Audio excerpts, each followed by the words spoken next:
Hello friends, Neha એજ્યુકેટરમાં આપનું સ્વાગત છે। આજે હું ફરીથી આવી ગઈ છું તમારા માટે એક મસ્ત મજાની સાંસ્કૃતિક વારસાને લગતી માહિતી લઈને।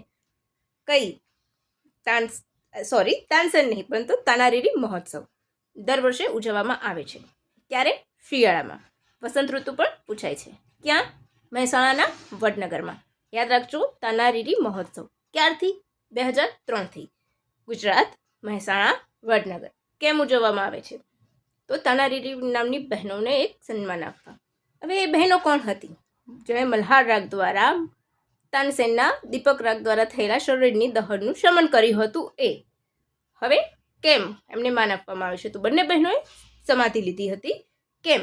તો જ્યારે તાનસેન અકબરના દરબારમાં પાછા ફર્યા તો અકબરને આ વાત જાણવા મળી, એટલે બંને બહેનોને પકડવા માટે સૈનિકો મોકલ્યા હતા। કેમ? તો તેમની ઈચ્છા હતી કે તેમના દરબારની શોભા વધારે, અને બંને બહેનોએ એટલા માટે થઈને જળ સમાધિ લઈને આત્મહત્યા કરી, અને ત્યાં એમની અત્યારે હાલ પણ સમાધિ મૂકેલી છે।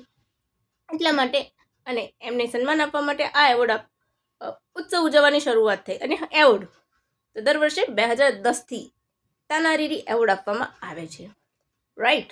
પ્રથમ કોણે આપવામાં આવ્યો હતો? લતા મંગેશકર, ઉષા મંગેશકર 2010। 2025ના વર્ષમાં કોને મળ્યો છે? તો કોમકલી કલાપીનીને મળ્યો છે। તો બસ આટલી મસ્ત મજાની માહિતી યાદ રાખજો। અને એક ઇમ્પોર્ટન્ટ ટોપિક કે તાનારીરી કોણ હતી? નરસિંહ મહેતાની દોહિત્રીઓ હતી। કોની પુત્ર હતી? તો કુંવરબાઈની પુત્રી શર્મિષ્ઠા, એમની દીકરીઓ હતી। તો બસ એક્ઝામ રિલેટેડ ટોપિકમાં તમારે આનાથી વધારે બાર કંઈ પૂછાશે જ નહીં।